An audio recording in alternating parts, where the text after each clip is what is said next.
Kellogg's Pep, the super delicious cereal, presents The Adventures of Superman. Faster than a speeding bullet. More powerful than a locomotive. Able to leap tall buildings at a single bound. Look, up in the sky. It's a bird. It's a plane. It's Superman. Yes, it's Superman. And today we begin a brand new adventure for the Man of Steel. An adventure that is to test all his great and unusual powers to the utmost. In just a moment, we'll join him in his guise of Clark Kent. But right now, let's join another friend, Dan McCullough. Well, happy Monday to you, Pep Gang.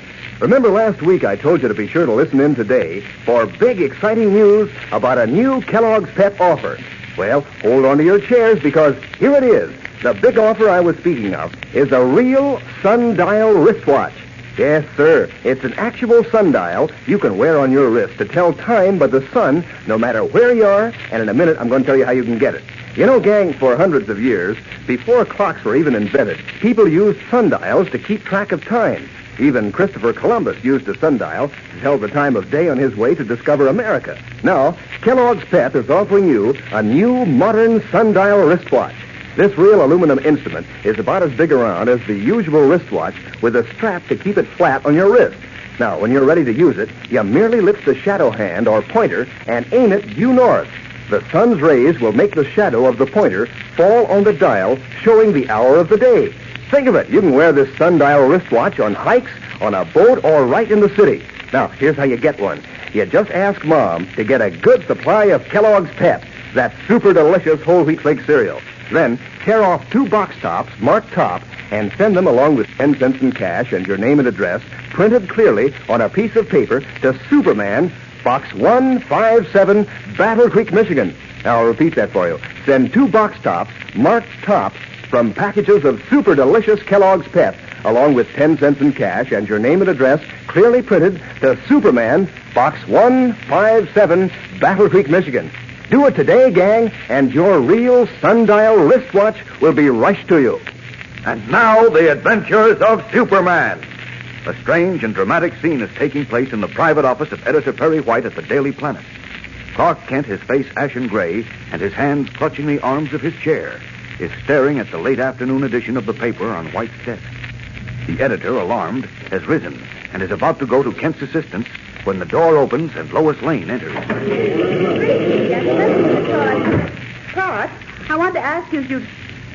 Good heavens, what's the matter? Get some water, Lois. No. I'm all right. What happened? Don't stand there asking questions. Get some water. Well, I hear you. You don't have to scream at me. Please, Chief, I'm okay. Now, Kent, you be quiet. Don't try to talk yet. What happened, Chief? I don't know. We were sitting here talking when... I'm all right now. There's nothing the matter with me. There certainly is something the matter with you. You're as pale as a ghost. I don't want anyone in here. It's Beanie with the water. Here, Clark. Drink this. I'm really all right now. Well, drink it anyway. Water never hurt anyone. Here, go ahead. Don't get up. I'll take a glass. Oh, I'm all right. Leave it on the desk. Okay. Yeah. Now, can't you just sit back and relax? Now, do as I say. All right. Sorry I caused all this trouble. Will someone please tell me what happened? It was nothing, Lois, really. It must have been something, because when I walked in here, your face was the color of the chief's hair. Oh, what's the matter with the color of my hair? Nothing the matter with it, but it's gray. When you're as old as I am, yours will be gray, too. I don't doubt that for a moment. Now, what happened? You started to tell me, Chief. It was nothing, Lois. Believe me. You keep quiet. Go ahead, Chief. Oh, thanks. Good grief. Isn't it possible to carry on a normal conversation around here without sarcasm or screaming or jumping down people's throats? I'm asking a simple question. What happened in here that made Clark look like a ghost? If you'd only stop talking long enough for another person to get a word in edgewise, maybe you'd find out. There's nothing to find out. You keep out of this. I'm waiting, Mr. White. You too. Me too what? You too. Oh, never mind. I'd better tell you what happened before you drive me crazy. Now, we were sitting here talking. I don't remember what about. That's unimportant. When someone came up from the press room with a copy of the early afternoon edition of the paper. Who? What's the difference, who? A guy from the press room, a guy named Joe. All right. Golly. He put the paper on my desk. Here it is. We went right on talking. I got a phone call, and while I was on the wire, Kent leaned over and glanced at the front page of the paper. Next thing I knew, he looked like he was going to die right in that chair. Now, wait a minute. That's a slight exaggeration, You Chief. certainly looked that way when I came in. Well, Maybe I'm tired. Maybe I need a vacation. Right now, I got some work to do in my office. You come back here and sit down. Let him go, Chief. See you all later. Darn fool. Lois, I'm worried about him. Maybe he Wait does a minute need now. Let's see what's on the front page of the paper that might have shocked him. I can't imagine any news story having that effect on him. Let's see. MacArthur warns Japs against sabotage. President asks for tax reduction. Coal strike pending. Noted meteorologist dies. 5 rescued from fire. That's all, except for the weather report. Maybe it wasn't anything in the paper. Maybe it was a heart attack. Oh, I doubt it. People who have heart attacks don't get up and walk 5 minutes later. Then what was it? I don't know, but I do know that Clark has been acting strange lately, Chief. As though he were hiding something. What's he got to hide? It might be anything. You know as well as I do, Chief, that Clark isn't really a normal person. There's something peculiar about him. What do you mean, peculiar? Well, it's hard to put into words, but ever since I've known Clark, I've had the feeling that he's leading a double life, that he's keeping something undercover. You and your double life. Well, I have. Ever since that trial, you've had double life on the brain. He's as honest as the day is long. He's honest enough, but... Good heavens. Now what? I think I know what shocked him. Something on the front page of the paper? Yes, this item right here. Noted meteorologist dies. Dr. John Whistler, head of the Department of Meteorology at the Metropolis Museum, died at the city hospital this morning following a brief illness. I know, but why should that upset him so? Now, listen, you remember about a year ago a strange meteor fell in a field outside the city? Faintly, yes. Well, Clark covered that story. The meteor was turned over to this Dr. Whistler, and Clark interviewed him at the museum. I remember now that there was something peculiar about the meteor. The details are a little hazy now, but... Well, let's call Ken in and ask him about No, wait a minute. Let me think. Let's see. Kryptonite. That's what it was. What are you talking about? The meteor. Dr. Whistler called it Kryptonite. It was a piece of the planet Krypton. Stop giving me double talk. What's all this got to do with Ken keeling over? I don't know, but there must be some connection. I'll get him in here. Yes, Mr. White. Oh, Miss Bacharach, tell Clark Kent I want to see him. He's gone for the day, Mr. White. Where'd he go? I think he said he was going home. All right. Now what do you make of that? First he says he's got work to do, and then he goes home. If you want the truth, I'm worried. I think I'll stop off at his apartment and have a talk with him. Yeah, I'll go along with you. Good. Shall we leave now? Well, we might as well. I'll get my hat and coat, and I'll meet you at the elevator, Chief. Concerned and puzzled about Clark Kent's condition, Lois and Perry White decide to visit him at his apartment. What will they learn? We'll return in a moment to find out. But first, here again is your announcer. Say, here's more of that exciting news, Pep Gang. It's about the swell offer Kellogg's Pep has for you. Kellogg's Pep has a smart-looking, streamlined, real sundial wristwatch for you. One that you can wear on your wrist wherever you are to tell you the hour of the day by the sun. And in a minute, I'm going to tell you how you can get it. It's the modern 1945 version of an instrument that's been part of man's life since the days of ancient Egypt. It's about the size of the usual wristwatch, and it's made from gleaming aluminum with a strap that holds it flat on your wrist. To use it, you lift the pointer and aim it due north. The sun's rays will make the shadow of the pointer fall on the dial, showing the hour of the day. Boy, what fun you can have playing cops and robbers and meeting when the shadow falls a tree. Think of the fun you can have. Now, here's how you get this grand Kellogg's Pep offer. Ask Mom to get a good supply of Kellogg's Pep at the store. Then send 2 box tops marked top from the Pep packages along with 10 cents in cash and your name and address clearly printed to Superman, Box 157, Battle Creek, Michigan. Let me repeat that, gang. Send 2 box tops marked top from packages of Kellogg's Pep, along with 10 cents in cash and your name and address clearly printed to Superman, Box 157, Battle Creek, Michigan. The sooner you send it in, the sooner you'll get your sundial wristwatch. And now, back to the adventures of Superman. Alone in his apartment, Clark Kent, obviously troubled, is pacing back and forth across the living room floor. At intervals, he stops short and stands with shoulders hunched, lost for a moment in deep thought. And through it all, another voice, the voice of his conscience, perhaps, keeps talking to him. You've got to do something about it. You've got to. What can I do? That piece of kryptonite. You remember what effect it had on you? Yes, of course I remember. Robbed me of all my strength. It made me weak. That's right. And what good is Superman without strength? That kryptonite must be destroyed. But how can I get near enough to it to destroy it? I told you, it robs me of all my strength. You've got to get someone to help you. Where is it? It's in Dr. Whistler's private vault at the museum. He sealed it up at my request. But now he's dead. They'll open that vault, and they won't know the power of that piece of kryptonite. They won't know that it makes Superman a weakling. Why do you speak of Superman as though he were someone else? It's you we're talking about. You are Superman. It will make you a weakling. Must you remind me of it? Why do you think I almost keeled over in Perry White's office? I knew the danger the moment I saw that item in the paper that Dr. Whistler had died.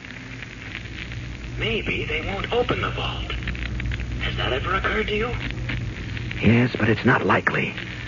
I'm in constant danger unless that piece of kryptonite is destroyed. Why, I have enemies all over the world. Clever enemies. What if it fell into their hands? There's only one answer. You'll have to tell someone. You'll have to get someone to help you. But how can I reveal my double identity? That's a secret I've guarded for years.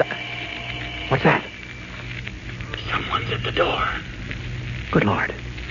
Lois and Perry White. This is your chance. Tell them the story. Get them to help you. Oh, no. No, I can't. You've got to. Go ahead. Just a moment. I'm coming. Oh, well, hello. What brings you two here? We just thought we'd stop by to see how you were. May we come in? Well, sure, of course. Oh, I'm fine now. Feel like $1 million. Now, look, Kent, let's not beat around the bush. There's something wrong with you. You're not yourself.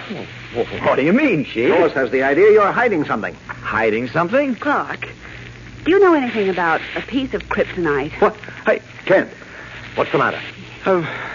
Nothing. You see, I was right, Chief. There is a connection. What are you talking about, Lois? Now, we want the truth, Kent, straight from the shoulder. You're in trouble, and we know it.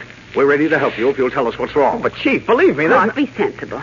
When you read about Dr. Whistler's death in the chief's office, you almost fainted. No, you're the just... The same thing happened just a moment ago when I mentioned the piece of kryptonite. Well... There must be some connection. All right. There is some connection. Now, sit down, Kent, and tell us all about it. Remember that we're your friends. We'll move heaven and earth to help you if we can. Well, it's a long story, and part of it's going to amaze you, but I suppose I'll have to tell it. Go ahead, Clark. Anxiously, Lois Lane and Perry White leaned forward in their chairs. This is a strange story you're about to hear. I just hope I can trust you to let it go no further. Now, don't be a fool, Kent. What is it? Well, it concerns Superman. Superman? Yes. As you may or may not know, Superman was the only survivor of the planet Krypton when it exploded in space many years ago. He came to Earth as an infant and grew up to discover that he had strange and unusual powers. I mean, he had impenetrable skin and tremendous strength and the ability to withstand fire and flame. He also had the power to leap great distances and to sustain himself in midair. Oh, perhaps I better go back and tell you the whole story, huh? What story? The story of how Superman came to Earth, Chief. What? Well, how do you know that, Clark? I'll explain later, Lois. First, I want to take you on a far journey, millions of miles from the Earth, where, not so many years ago, the planet Krypton burned like a wondrous star in the heavens. Here, civilization was far advanced. It had brought forth a race of supermen, men and women like ourselves, but advanced to the absolute peak of human perfection. Yes? As we near Krypton, we see high walls and gleaming turrets. We approach the magnificent Temple of Wisdom with its dome of pure crystal shimmering like a diamond in the sun. There, in a great marble hall, Jor-El, Krypton's leading man of science, is about to address a special meeting of the planet's governing council. Council members, I have completed my solar calculations, and much as I dread uttering these fateful words, I have come to the conclusion that Krypton is doomed. Gentlemen,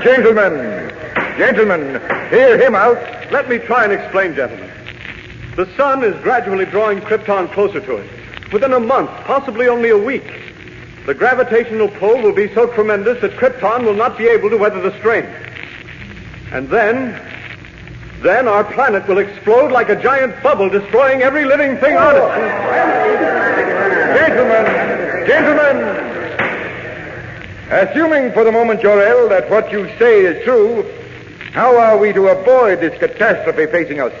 How can we stop it? It cannot be stopped, Roseanne. It's a force of nature that even we, who are supermen, are powerless to prevent. But there is one way to escape. Escape? What do you mean? As you know, I've been working these many months on a model of a spaceship, which in its final form is designed to carry the entire population of Krypton to another planet. If you will assign to me 1,000 skilled workers, I will endeavor to construct the spaceship before the end comes.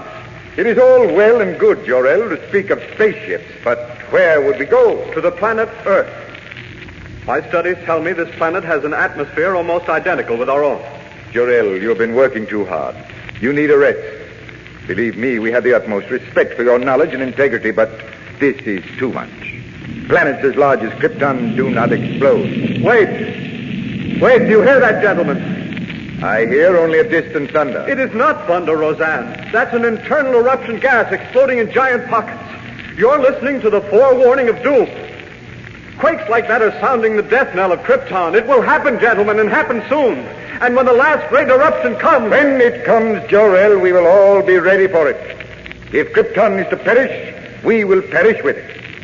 But I assure you, Jor-El, your beard will be long enough to trip over before that time arrives. Very well, laugh if you wish, Roseanne. Laugh, all of you. But a time will come, and that time is perhaps very close at hand, when you'll wish you had heeded the words of Jor-El. Order, gentlemen, order. Members of the Governing Council, you have heard Jor-El speak.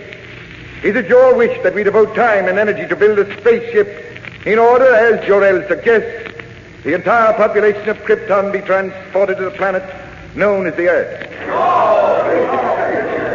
All in favor, say aye. The Council has spoken, Jor-El. Yes. And signed the death warrant of every living thing on Krypton. There remains only one thing for me to do. Prepare for the salvation of my wife, Lara, my infant son, and myself. As for the rest of you, may God have mercy on your soul.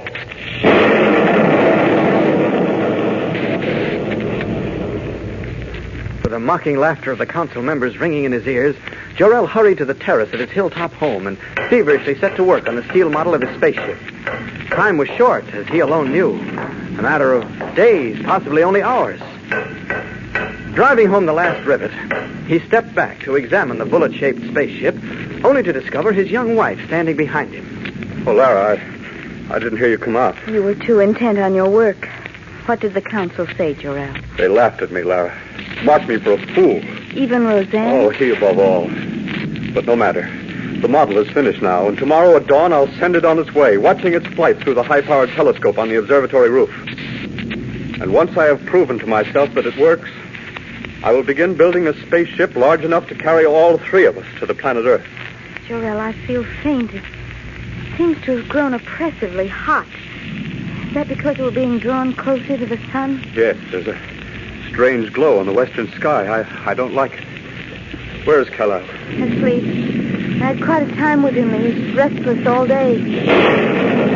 Jor-El, what was that? An internal quake. A bad one. Jor-El, the house is shaking. Easy, Lara, easy. What's happening? It may pass over.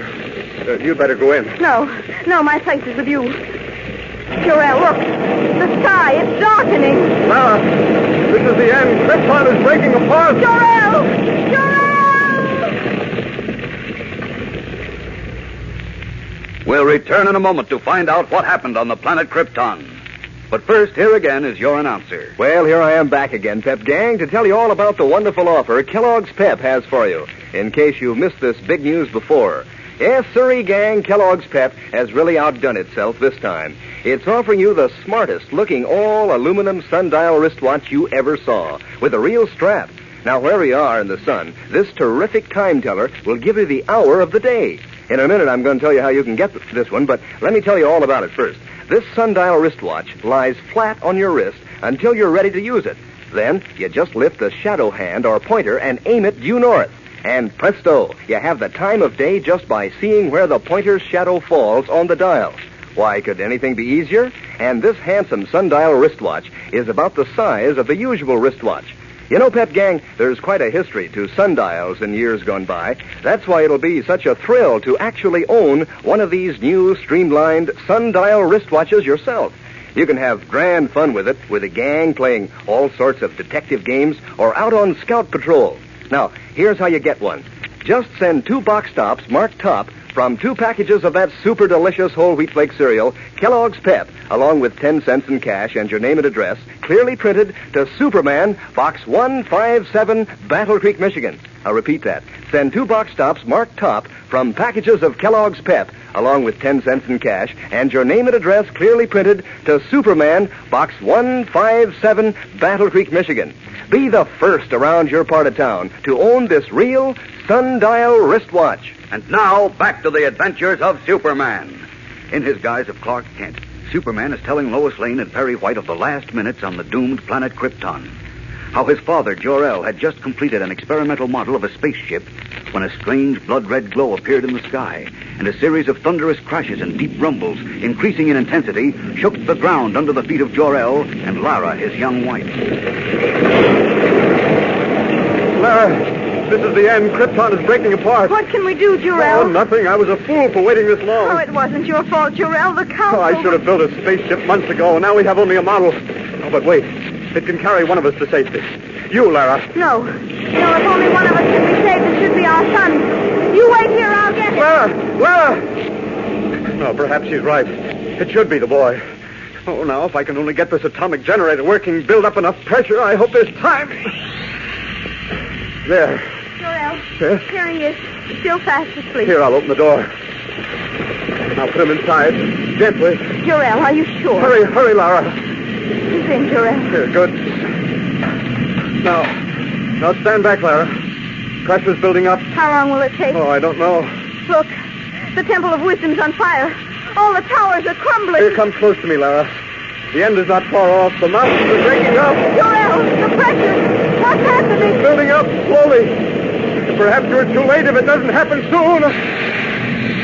Lara, it's gone. Our son is on his way to Earth. Hello!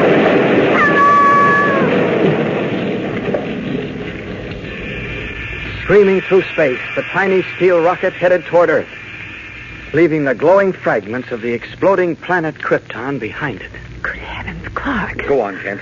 That baby in the rocket. It was Superman, wasn't it? Yes, Chief. That is, he grew up to be the person we know as Superman. And now I'm going to tell you and Lois what happened to him, and why I need your help so desperately. You see, Jor-El had set the directional finders in the tiny rocket ship bearing his infant son toward this planet, Earth. A strange expression on his face. Clark Kent begins to tell Perry White and Lois Lane what happened to himself. What is the rest of the fabulous saga of Superman? And is Kent, now in such grave danger, actually going to reveal at last that he is Superman? Don't miss tomorrow's exciting episode, fellows and girls. Tune in, same time, same station, and listen to The Adventures of Superman. Faster than a speeding bullet. More powerful than a locomotive. Able to leap tall buildings at a single bound. Look, up in the sky. It's a bird. It's a plane. It's Superman. Fellows and girls, be sure to follow The Adventures of Superman. Brought to you every day, Monday through Friday, same time, same station, by the makers of that super delicious cereal, Kellogg's Pep. And for other thrilling adventures of Superman, see your local newspaper. Superman is also a copyrighted feature appearing in Superman DC publications.